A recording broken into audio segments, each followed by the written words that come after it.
Une administration performante, c'est un vœu cher au président de l'Assemblée nationale qui veille au grain pour qu'il en soit ainsi. La cellule d'audit interne assure la veille. Elle aussi doit être performante.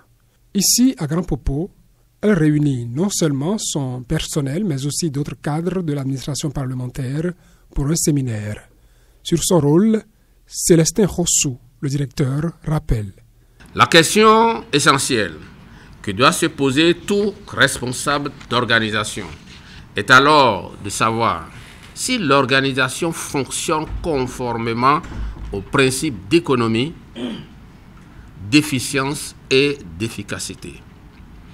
En 2020, le président de l'Assemblée nationale, l'honorable Louis Gbéonou-Vlavonou, en procédant à la création de la cellule d'audit interne, a donné à cette structure d'aide à la bonne gouvernance, entre autres attributions, l'appui technique aux députés dans le cadre de l'audit de contrôle et d'évaluation des structures publiques. Le président de l'Assemblée nationale, empêché, c'est son directeur adjoint de cabinet qui ouvre les travaux.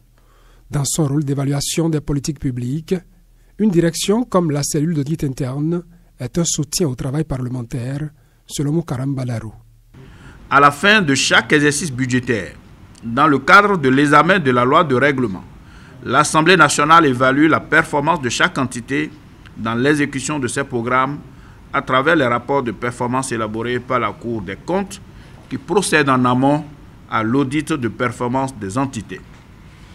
Chers participants, mesdames et messieurs, vous convenez avec moi que pour mieux accomplir cette mission d'évaluation, les parlementaires ont besoin de l'appui technique des cadres des structures intervenant dans le processus d'examen des lois de finances.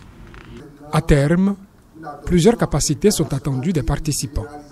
Vous aurez donc à vous outiller durant les 4 jours de formation en technique de réalisation d'audit de performance dans une structure publique à travers les thématiques aussi riches que variées qui vous permettront de comprendre le contenu de l'audit de performance, connaître les différents types d'audits de performance, connaître les objectifs d'un audit de performance, connaître les bonnes pratiques de l'audit de performance, connaître les normes encadrant la réalisation d'un audit de performance, savoir comment optimiser les avantages de l'audit de performance, obtenir des conseils pour la réalisation d'une mission d'audit de performance, maîtriser la démarche d'organisation d'une mission d'audit de performance, maîtriser la conduite d'une mission d'audit de performance, savoir produire le rapport d'une mission d'audit de performance, savoir faire le suivi des recommandations issues des missions d'audit.